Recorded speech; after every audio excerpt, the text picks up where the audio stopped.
Hello to Angela Walker.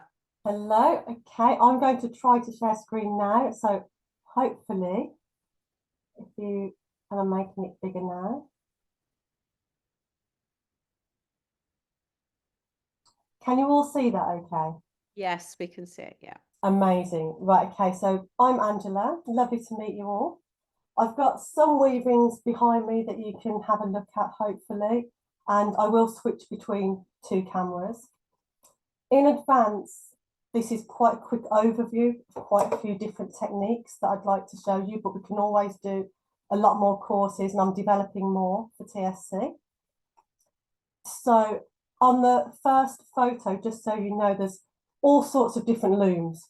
So there's just two on the first screen. The left one is a Japanese style Sayori loom, which is more organic style. And on the right is a vintage Dryad.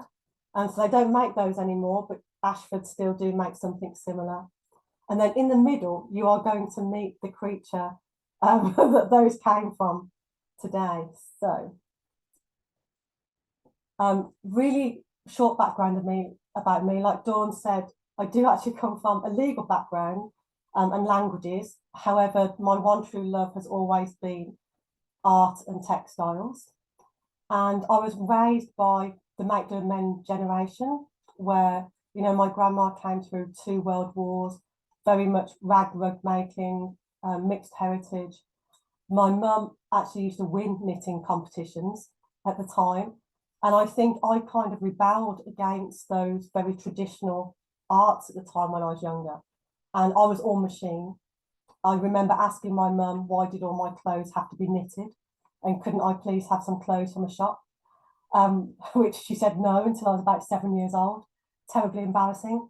So I learned very quickly how to use a sewing machine and make my own clothes. And at university, that took me into my own little entrepreneur business, really, as I would make and alter things for myself and other people to help fund my way through my experiences of the world. I'd always recommend to people that you join local groups, even if it's to the WI. There's loads of textile groups because you can grow your own practice that way as well, or with charities. During COVID, I had a chance meeting with a lady who is a Sayori weaver, and there's a few people in the world who are registered, who were trained by Miso Jo, who founded that technique, who's the lady in the bottom right picture. And I started to learn Sayori weaving and absolutely fell in love with it. And then I've always kept rabbits. And I thought, I know, why can't I can't go and have a herd of sheep outside. I also seem to have allergy to sheep. So I thought, what else can I get? I can't just go and get a load of alpacas. I know, I've always kept rabbits. I'm going to get an Angora, which it is a minefield. So if you ever want to do this, please do ask questions and get them from the best places. So I'm now a member of the Angora Society. My Rowan, who I will bring on the camera at some point this evening, is from the secretary of the society. So he's like the Crufts of the rabbit world. And you can spin his fibre. So I will switch cameras and you'll be able to see the differences between them. Okay. And I'd just like to spread the joy of fibre ever since. The bottom left, by the way, I meant to say was my godmother makes bomboniere, which is another traditional Italian form of fibre art called uncinetto, which is like a crochet, but it's set. So again, courses on all these things, maybe to come one day. So how does this fit into teaching? Because that's what we're all here for. It's on the specs, it's on the curriculum. There's a little thing on there just from OCR, but obviously all the other exam boards have something like this, whether you're doing the art route or the DT route. Because of that, does it mean we're just ticking boxes and it's boring? Because it really shouldn't be. And that's why I do want to show you ways that we can do something different. I'm going to demo some packs. So I'm just going to get a couple of packs from here. So on here, as you can see, what you can do in your classes is you can actually buy these from World of Wool or Wild Fibre, or you can make your own. as I did. And you can put all the information about the animals, you can put them in Ziploc packets, and then as you go around the class, they get to feel them. This really engages my students. They absolutely love this, especially if I show them pictures of the rabbit, of my friend's alpacas. I've gone, yeah, you know, you can go here, you can go, what, less than an hour down the road, go and stroke one of these, go and walk an alpaca, and there you go. On the next few slides, I'm going to show you some activities that I use. Possible trips, make it engaging. The easy one that's local to everyone nowadays is a quick trip to an alpaca farm, or London and the NEC. You've got all the creative shows as well. You've got loads of museums. The Textile Society's got a list of them. And if you're feeling a bit more adventurous, I would very much recommend, from my industry days when I've worked in quality control for fashion and textile companies, you could go to Pitti Filati, which is in Florence, or Premier Vision in Paris.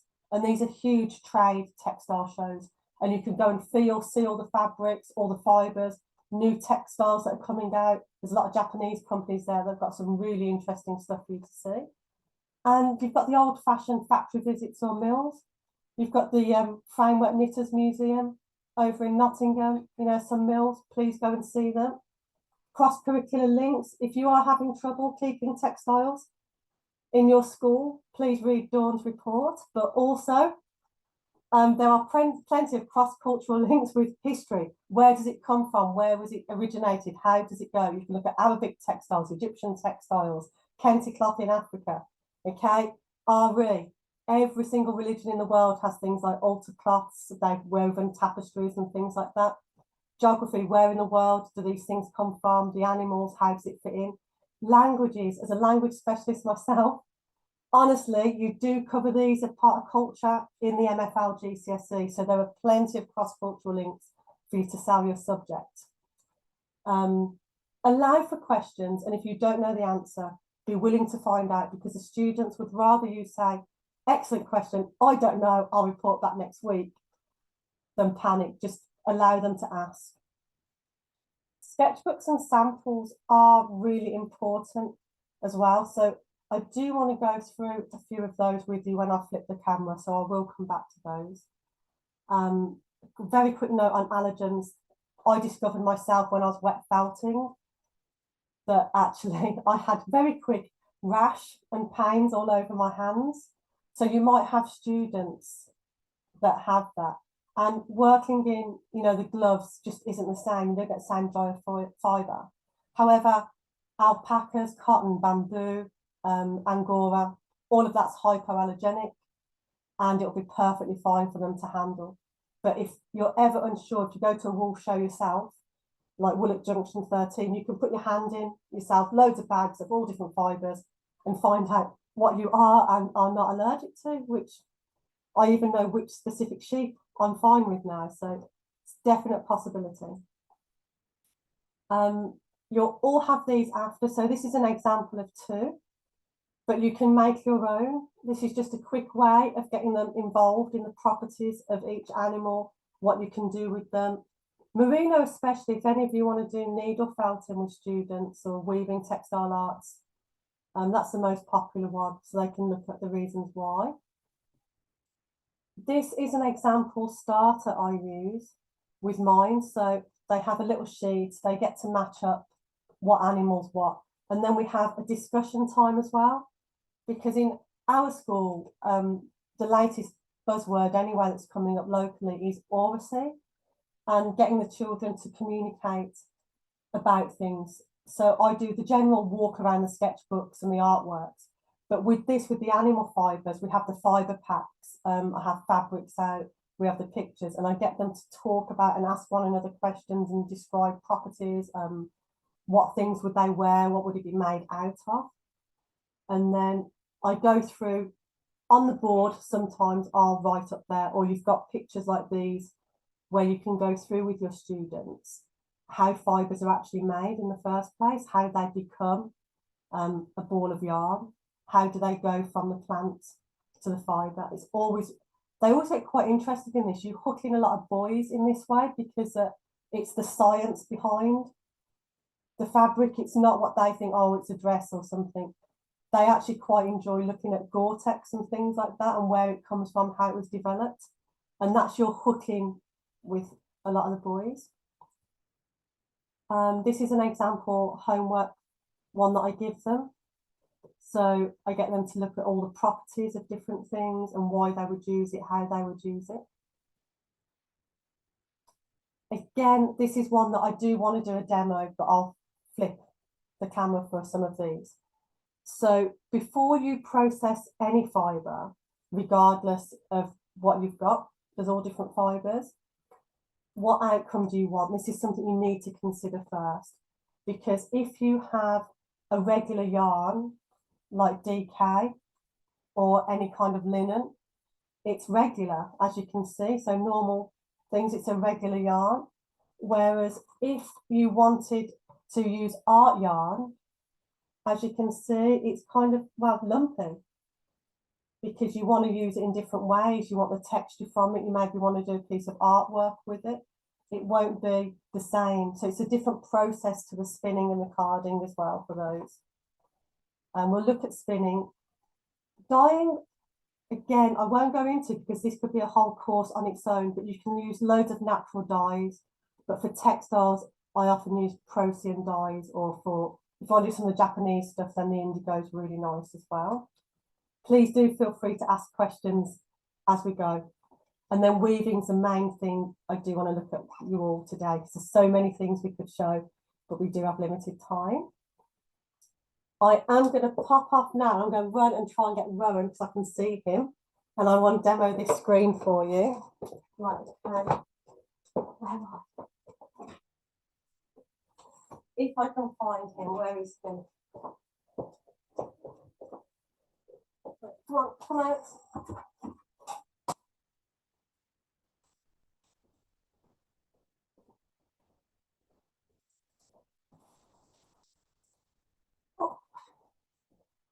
Okay, he has been quite shy. So here we go. This is our lovely little Angora here. So as you can see, he's this beautiful, gentle little boy. And I'm going to try and put this down a little bit just so you can see. So you can see how long his fibres are. I think you need to stop sharing in order for us to see him, because we can't really see him. Do you want me to stop share? Stop share for a minute, yeah. Okay, stop share. And then can you see on the other camera or not? I'm just going to spotlight. There, I've spotlighted you. Okay. So, beautiful, beautiful fibre. If I show you here with a ruler, I don't know how well you can see this. But if you put it in, at the moment, his fibres are coming up to 15 centimetres. Okay, so we do normally clip them at that amount. So he's incredibly soft and they are very gentle, as you can see here. They're quite placid compared to other rabbits. So I'm going to put him down. But right, okay, off you go, little one. Go on. Right, okay, so if I go back Back to share. Back to share, okay. I took these photos, these were probably the best I can get close up, where you can see it actually comes off like a little fleece. So it's almost a full solid as you go close to them. So this is the same use for process. If you had a sheep, an alpaca, any of them will look like this, but obviously Angora is on a smaller scale. Okay. These are carders, which you can see here. So they're actually quite big. The spinning, that's for short spinning. The one in the middle, the weird contraption, is called a niddy noddy. And if you want your, spun things to become an actual ball, a cone, then you actually need to use a niddy noddy so that it doesn't all tangle up and go horrible. And also, the one on the right is that you have to painfully pull all of your fabrics through. So if you look here, the fringes, they go through a thing called a heddle, and it looks like a tiny crochet hook that you painstakingly pull through each one. And that's what makes your warp on a large loom, okay? But on a small one, you wouldn't need that. So you can do these really big projects, or we can do some nice little ones that I am hoping to demo with you today, and hopefully this will work when I demo this. So smaller scale projects we're going to have a look at, and some eco-friendly ones. I've put an example on there of where you can cut up a book. You could maybe also, I've done the nature ones as well. We've got some dried flowers, bits of twig. You can do things like that. You can use anything to throw into your weave. And I'm going to show you some eco-friendly projects as well. And then if you want patterns, a great way of doing the repeat is to use the paper ones first. I have taken these, so when you get the PowerPoint, you can look at these little examples of a step-by-step approach. Okay, but I'm going to demo those today as well. There's so many techniques, and these are just a few of the easier ones that I've put on there. So if you want fringes or knots on the end, they're called rear knots. Sumac looks like a little braid, and it's where you're jumping so many across. So the vertical is called your warp threads, and anything you put in that goes horizontal is called the weft. Pile weaving it can be very, very delicate and look like tiny little raised dots, which again, I'll show you an example. Or you can do loads of them, so it looks almost like a knitted pile. Ojo de Dios has been popular in South America for a long time. They're like dream catchers. It's called the Eye of God. But recently, some of you might have seen them becoming more and more popular in some of the more spiritual communities as mandala type shapes, and they're calling them portals. So these are actually having a bit of resurgence at the moment and getting more complicated, but they're beautiful, beautiful designs. Why do we engage in fibre arts, and why is it important? I'd say straight away, ask yourself first, why are you teaching textiles? Because we do this because we love fabric, or we love fashion, or we love fibre, and you want to spread that to other people. At least that's what it was for me. I know that my textile teacher, I genuinely thank God for her every day, because she was the first person that taught me how to read a pattern, how to make a pattern, and being able to make my own clothes and go to things and people say, oh, I really like your dress, or being able to make something for someone else and it's be unique is just incredible. For a long time, textiles have been a form of protest. So there's an exhibition on at the Barbican at the moment called Unravel, which is a protest textiles exhibition if any of you wanted to go and have a look. That yarn bombing has been going on for a very long time. There's an example of that on the screen with a tank, an anti-war one. If any of you have seen the Grace and Perry tapestries, it's worth having a look at those as well.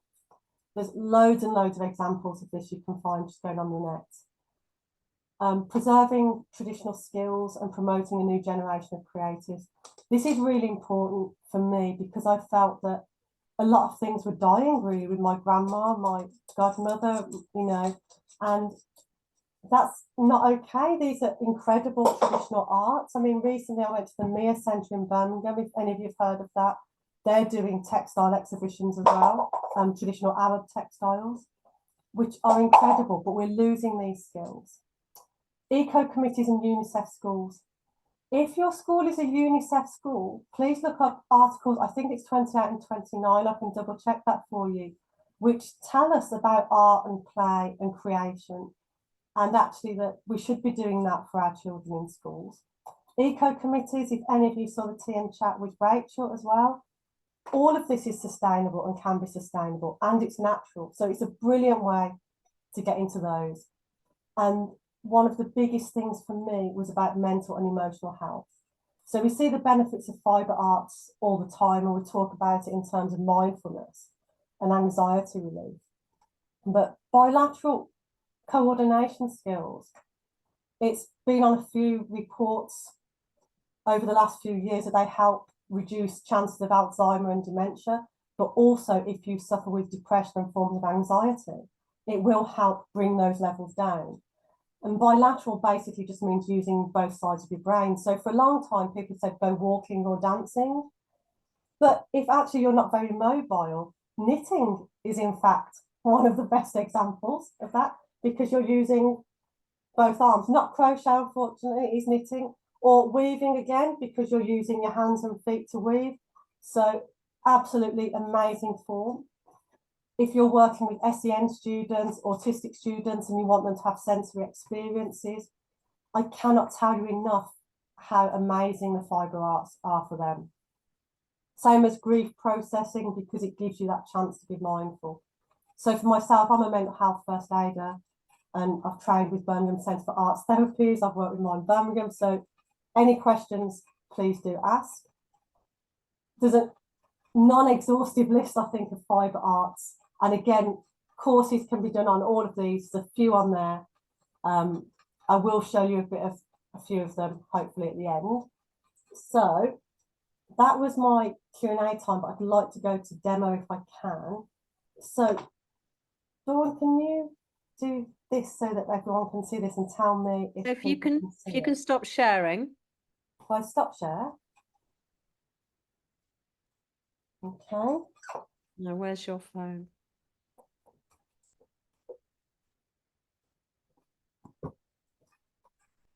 Can everybody see that? Yeah, everyone see this okay? Yeah. So I will send this out as well. So if any of you would like to, if you've got anyone in DT, if you've got access to a DT workshop and you want to do a nice, more stable one, you can. It's in 2D design. Whack it under the laser and you can laser cut your own. I've got the year 10 boys to learn skills doing this. Or you can do miniature weaves. So very Blue Peter, but here's one I made earlier. So you can have, these are rear knots on the bottom of these. You can put things inside. You could do a bookmark shape or a garment shape, any shape you want really. But if we start basic, this is what I'm going to recommend for you. I am going to show you two examples here first. So this is with a 1 centimetre space. Okay, so as you can see, it'll be quite loose comparatively, and it comes out like this and it moves an awful lot with a 1 centimetre space.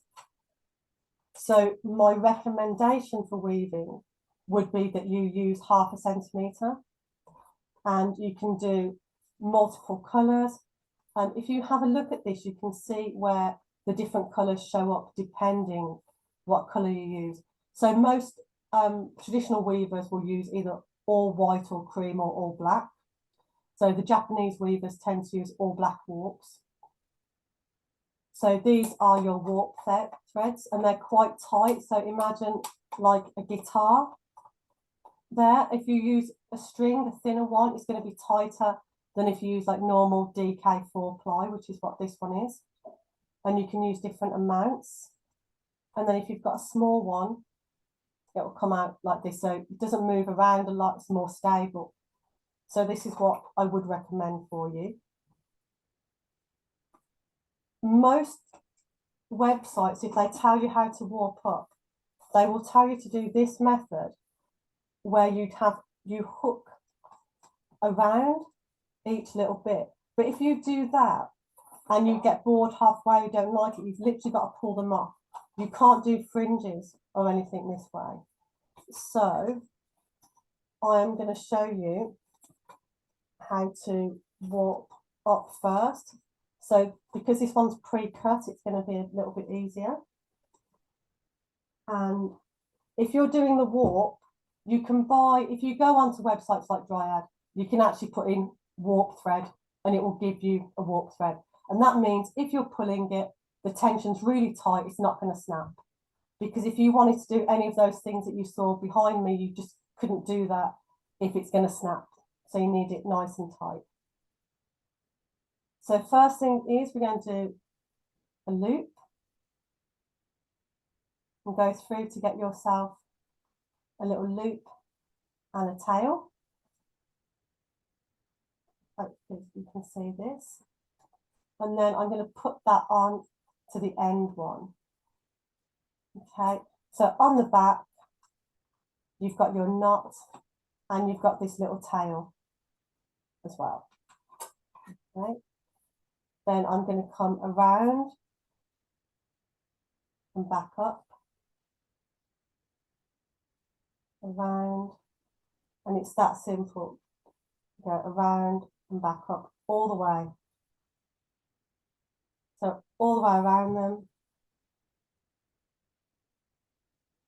And that's it. And I think you can get the idea from that. You go all the way around, and then when you get on the back, really simply, you can tie them together.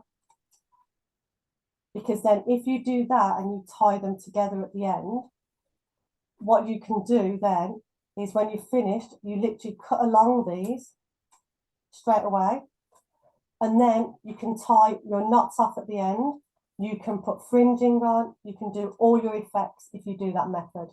Whereas with the other one, you wouldn't out. And I can see the question about cardboard, and that's what we're going to do next. So excellent timing on the question. I'm going to do it on the tiny one to help you first. So let's find the ruler. Like I said, I would recommend that you do 1/2 centimetre. So hopefully, can you all see this okay? Yeah, so I'm going to do 1/2 centimetre all the way along. And you literally just notch that completely. So you can notch this along.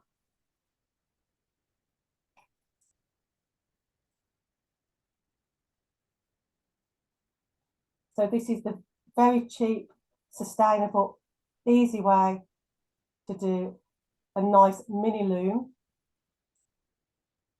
And like I said, you can do this on any size you want.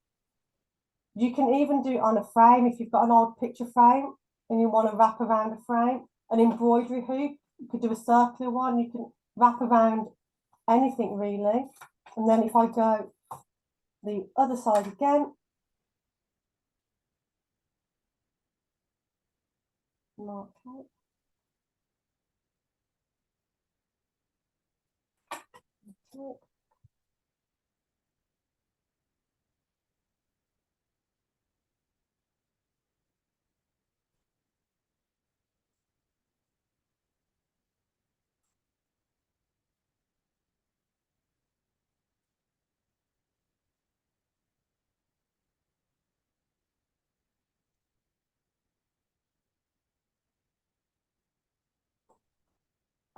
Okay. I'd recommend the strong one. And Nikki in the chat said old frames and nails. Again, as well, that method that you do with the nails, you can actually do with pins and corkboard as well. It's quite an easy one. Just throughout the pins and corkboard, that's really quick to do. I've done it with those. What are those pins that you use on? Yeah, the corkboard pins, smaller ones. Yeah, these ones. Sorry, got my corkboard right by me. Those ones. Yeah, that's it. Can you see that? Oh, sorry, those things. And I use those, but yeah, in cardboard.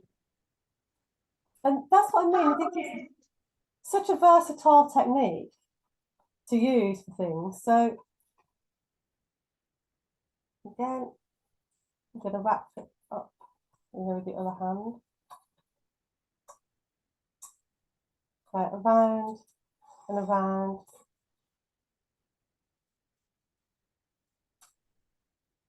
And if you think, like I said, we've got loads of cardboard. What happens in DT, if they have anything, they bring it into the art and textile rooms, and we just keep it for doing anything like this or cardboard art as well. So many things you can do.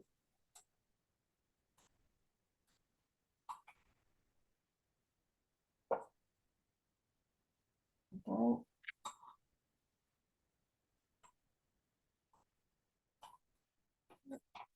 And then on the back, I'm going to tie this together. And that's just a normal knot that you're going to tie. You don't have to do, you know, anything particularly special. It's just a normal knot to make sure it doesn't come undone.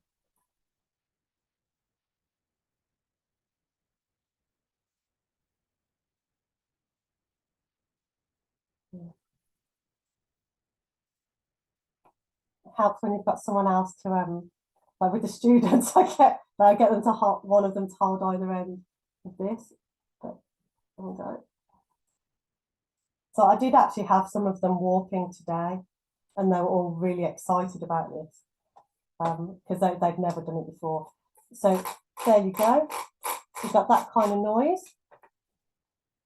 If you can, one of the things that you can do, on the little ones you can't really, but if you've got a bigger one, what you can do is either with a pencil or another bit of cardboard, you can go put something through there and it will just raise it a little bit, which is why on these ones, as you that lip there is because if you look, I put an extra piece of the MDF on there to raise it, so it's easier for them to go underneath.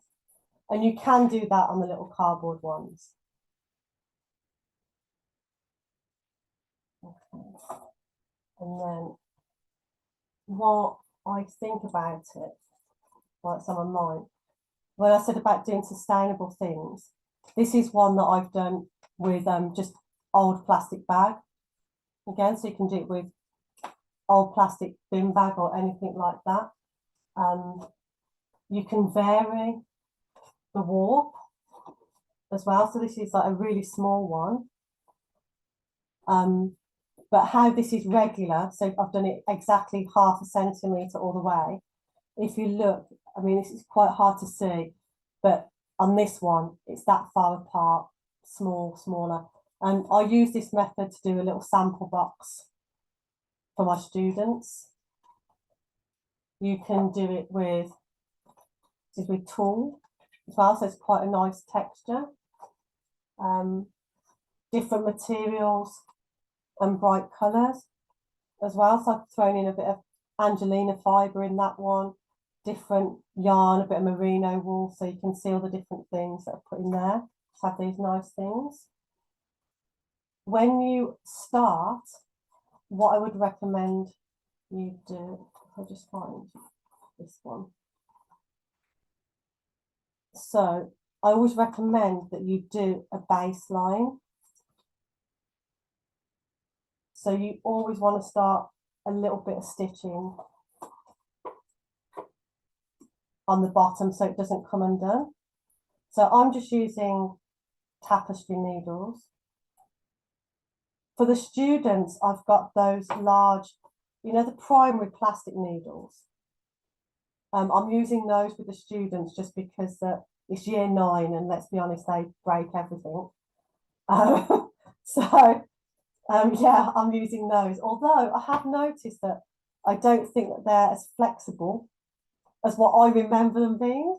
I used to think that when I used them as, you know, knitting ones and I used them as a student, I'm sure that they were much more flexible.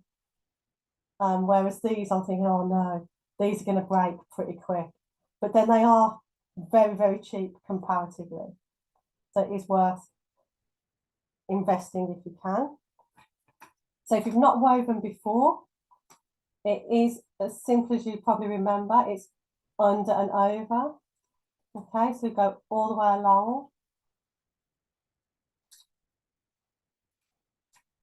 And just pull it through.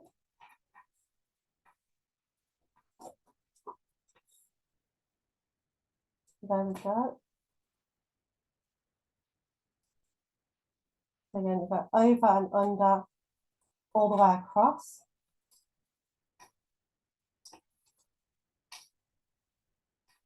And you can use a little comb, your fingers, anything you want just to bring that down.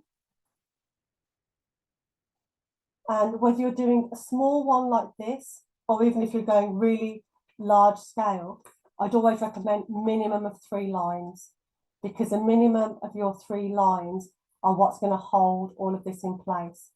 So even if you want to do the rear knots or any other method, what you want is for it to stay in place and not fall off the end, because you can always embroider on that end, you can always stitch with a machine on that end, you can be tying it into fabrics. There's so many things you can do with it, but you don't want it to fall off and come undone. So that's the way that you kind of secure the ends. So if you have that and you've got 2 to 3 like this, what I wanted to show you is if you did want to do a little rear knot, because I think that there's a few things that you see online, but it doesn't always explain how to do those. So I'm going to get a little bit of variegated contrast thread so you can see this. And what you have to do is you wrap it around. So if you get your needle, because it's quite small, and you're going to bring it under.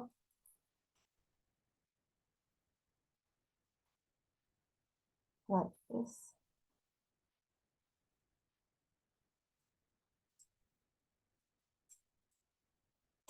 And then you're going to bring it under the other side. So it's going across 2. And then you want to bring it under that one as well. So it's fiddly because it's quite small. But say if you were on a bigger one, this would be really, really easy. And then you just pull it down. And that actually is your first rear knot. If you go with, say this one is a tiny one, but with embroidery thread, what you do is then you can comb out this. And that's how then, if you cut it quite short, it will start to look like a little tassel. And that's how you make the tassel fringes. And you can do multiple layers of that. So if you wanted, you could do layers and layers of alternate fringing in different colours. And that's how, if you ever see those weaves where they look like a cascade, that's how it's done. It's loads and loads and loads of these. And how I've just wrapped around one strand. If you cut loads together and did the same and wrapped it round, then you'd have loads there. So that's the way that one's done. Then we'll see if this one will work on a bigger one. The other one that we looked at is called sumac. That is where it goes across 2. So to get that braid, it goes across 2 and then underneath. So you have to take this underneath. It can be more than 2 or 3. And then you're going to bring this one across here. So I don't know if that is quite difficult to see really. I'm going to try and bring it up. It's going to be a bit fuzzy, isn't it? But what you do is you're going across 2, across 2, across 2. And because instead of going up and over, up and over, up and over, you're going across 2 warp threads. If you do them on top of one another, it starts to look like a plait, as if you were plaiting hair. There is a cheat way of doing that though. And that is, you could just get your fibre, your wool, plait it, and then weave it through as a plait. That is your other method of doing that as well. So that's the little weaving one. There's one here with a square, which I just wanted to go over while I remember. That one, all you do is you weave up to here, the bottom of the square. Then this works as a tapestry weave. So then you only weave that shape. So I think I did have it on the PowerPoint. It's done step by step for you to have a look at if you wanted to try it. So you weave your square and then these you weave around it. And it is blown up on the PowerPoint for you to see, but if you have a look, it's coming into focus. In order for it not to have a space, you do have to overlap and go into that warp thread. Okay. We've got any questions actually on these. Any questions before I go on to the next thing? No? No? Okay. So loads of things we could say about weaving, but I did promise in the write-up that we'd look at carding. So here we go. I'm not sure how well this is going to work on webcam either, because all of these things are much, much better in person. However, what you do is you get the fibres you're going to use. So I've got a little bit of Rowan here. So this is a little bit of Angora fibre. If you go anywhere and you get your fibre, there's always little bits in it because it's natural, it's from an animal. So don't be worried, it doesn't mean there's anything wrong with it. And that'll come out in the spinning and the carding process. But you might see like the odd little bit of hay or something like that, but you do get most of it out when you're shearing them. And then this grey one, it's natural colour, this is blue faced Leicester. So what you do is you literally get bits of your fibre, and I'm going to place them like this. So you want to place them all over.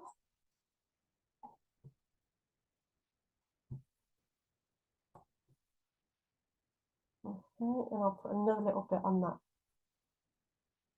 end, like this. So that's kind of covered. And then I'm going to get bits of Rowan. Because Angora is so soft and silky, you have to kind of push it in a little bit, and you can't spin and card Angora or cashmere by itself. It has to be blended. And I'm told bamboo's like that as well, because it's so fine that you can't really do it by itself. You need to have the coarseness of a sheep's wool with it. So once you've got some on here, it doesn't have to be a lot. Okay. And then you need your other one. So this is where I'm going to say, Dawn, can you flip the camera back up? So if I stand up, you'll see me. Is that possible? No, I can't do that. You have to do that. I have to do that. So Unless you, I can remove the spot and we can go onto your. shall I do share? Oh no, it's not. Yeah, if then- you go to the picture of me instead of. There you go. That's you. Right, okay, so I'm going to stand up so that you can just see this. So this is easier if you've got it near your thigh because you're going to press down. But you literally, you comb it. And can you see the fibres coming out? So you basically comb this one.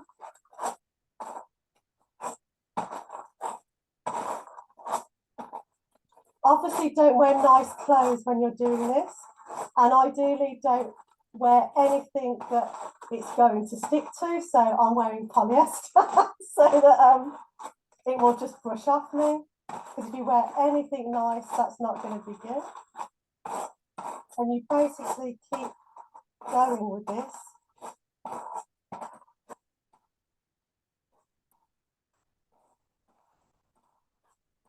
And what you'll start to get is it transfers onto this side, like that. And then you're able to pick it up. But what you end up doing is you have to do it a few times. So you end up going back the other way.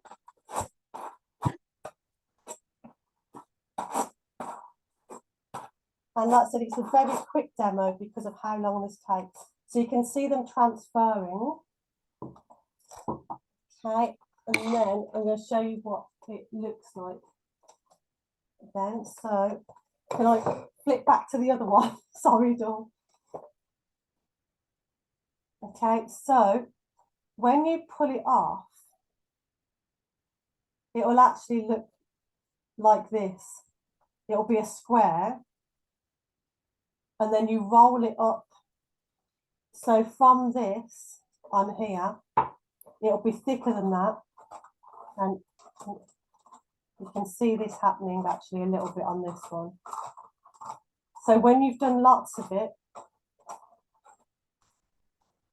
you lift it off, and I know it seems like a painstaking process, and it is. It's lovely, and then you literally roll it. You roll it until it comes like this. So this is two together, and it's called a rolag.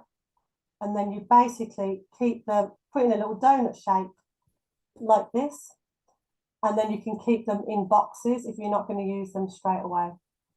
Okay, so this is called a rolag. And obviously don't squash it, so you'll squash the fibres. And that's it, it's too difficult to do a spinning demonstration, I'm afraid, but I was going to, but I realised that this is definitely a better in-person one. But you can use a drop spindle like this. So this is where the rolag is at the top to spin with. And then this is a spun wool. And it comes out looking, yeah, like this. Okay, so this comes out as an art yarn because it's a lot lumpier, whereas because I weave and I like doing textile art pieces, I prefer this lumpy texture to say a standard DK, but you can deliberately do it so that it's all even, but that takes an awful lot of time and an awful lot of skill. So I'm happy to take any questions or go through any kind of weaving techniques from anything at the back as well. So, but thank you for listening. Thank you so much. Thanks, Angela. Can we have a look at those ones behind you closer up? Yeah, of course you can. Yeah, so if I do this one first, it would help, wouldn't it, if I could reach it? Hold on. I've got the little stool. Don't worry. Right, okay, there we go. So this one is done on a rigid heddle. Okay, so again, if you're looking at traditional techniques, so if you can look up through this camera, this is where you can actually look up patterns. And this is, if anyone was interested in jacquard style or Arabic style for the way they do rugs and things, this is how this is done. So you actually follow set patterns and geometric patterns. I will be honest, this is difficult and it's a lot of maths. So if you're good at geometry and you're good at maths, woo, that's why I only did a little bit. But this is done on a rigid heddle. Then further up, again, these are samples. So these are little lumpy ones, the textured ones. This is called the pile weave. This one is doing a little pattern. This is more like an Aztec style weave. So you deliberately put a lot through the loom and then you cut them and comb them like you're doing a little fringe. This one again, if you can see, it goes over multiple warps. So instead of just going up and down, you either go across two or under two, and that's how you make those effects. Another one that I think is quite, this is on a Sayori loom, and this top technique is you have to use, so you've got your black thread and you've got the coloured thread, and you have to meet them and cross them over and knot them as you go, as it goes through part way. So it's multiple shuttles. So each colour that you have is on a shuttle. Okay, so that's, I think that is on one of the images on the PowerPoint. This here is something that I really love, and you can see it more if I put my hand underneath it and the way it moves for these ones. It's actually called, it's a Sayori technique, it's a Japanese technique, it's called a friendship weave. And that's because you can only do this with someone else. So it has to be done on a loom, that's a floor loom, it can't be done by hand. And then as you're going through and you weave through, the other person pulls weights on the other side of it, and that's what distorts it. So it's called a friendship weave because you have to do it with someone else and you have to depend on one another to create the weave. this one is basically called take your walk for a walk. So you introduce a random other thread or colour and you move it as you're weaving to take it for a little walk. And then this is another Japanese sayori technique where you stretch it. So if you go online and you look up sayori and you've got some of the women wearing flared skirts or like a little peplum on a garment, that's how it's created. Again, this one, you have to distort everything you're doing. So that one, it is quite difficult again, that one. Behind me, they're all the uniform ones. So you've got, say that one in the background is pretty much not a tartan, but a check. So again, it has to be measured out to make a bolt of fabric. This one, again, the amount for the heddles has to go through.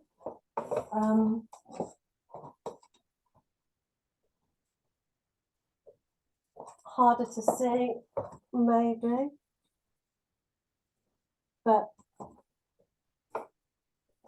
if we have a look, this one again is it's black on black, so this one's quite difficult to see, I think. But it's the pile weave, but in geometric patterns, which did take absolutely ages.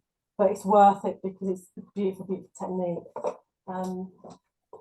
If you can see some of these in the background, this one was actually done by my partner, which if you hang it up, it looks like an abstract heather and moorland. Okay, so you can actually do full-on landscapes with these things. He's got one here, which again, when you hold up the landscape, it's got sand and a lighthouse and everything going on. So you can deliberately distort. And I just want to say to you that anyone can do weaving. So at the studio with myself and my friend, we've taught anyone from age 6 upwards on a floor loom. Some of them are done so you can put wheelchairs there, so you don't need to use the heddles, it's just the hands. So it's such a lovely thing to do, really. I mean, I'm very honest about it as well. Some people who know me know that my partner is unfortunately losing his sight, and he's registered blind now, and he's still able to create some of these things. So being able to do this with children with special needs doing it, and I've had deaf friends do it, I've had a group of blind people do this. It's a lovely, lovely skill to do. So yeah, any questions, feel free. That was amazing, Angela. Yeah, I love your big pieces. They're just beautiful. Thank you. Oh, thank you. really inspiring. Must take so much patience. Oh, I just spotted Julia said that as well. Yeah. A lot of patience. If you're on a floor loom, it's faster than what you would think. Because it depends how fast you Yeah. go. Go, yeah. Very mindful though, I should think. If you're in the zone, you're like, yeah, you go a lot faster than what you think. So I had a friend, I taught her, and she's like, oh, it's going to take ages. I want to do a prayer mat. And she managed to do it in about 6 hours. Not a really complicated one, but she did a basic one in 6 hours. So, yeah. It'd be great to have one of those in school, wouldn't it? Yeah, and they used to, didn't they? Yeah. Everywhere's gotten rid of loads of them, and there's no space for them, and there's no room for any of us anywhere anymore. But I think as we're nearly finished, could I just please, do you mind saying to everybody that's on here that we do have a dryad giveaway on our Instagram. So if you go to our Instagram, Dryad are giving away 3 lots of equipment to do 3 techniques, and one of our courses as well we're giving away. So don't miss that out because it finishes by the end of the week. Sorry, Angela.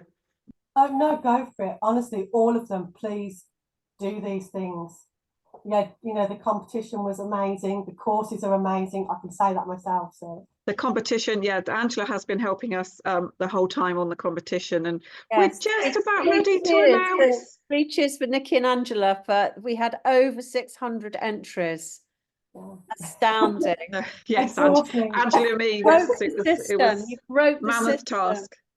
But yeah, so the competition is nearly there, but the Dryad giveaway is still on Instagram. So it's very good. You get lots of equipment to do 3 techniques, and we're giving away a free course to go with it. So, but that finishes by the end of the week. So do go onto Instagram to do it. It's ever so easy. All you have to do is like it and tag a friend. What's not to want to do? It's easy. But thank you, Angela. That was amazing. Yeah, huge thank you, Angela. That was absolutely brilliant. Really, really interesting. And I want to hear more about it. So I'm hoping that you'll do one of your courses. Courses, yeah, definitely need a course on that. And remember, Yeah. Angela's just a volunteer, folks. She's not getting paid for this. So, yep. Thank you, everybody, for coming. And I'm sure we'll see you again soon. Enjoy the rest of the term and enjoy your half Enjoy it when you finish putting the marks in, and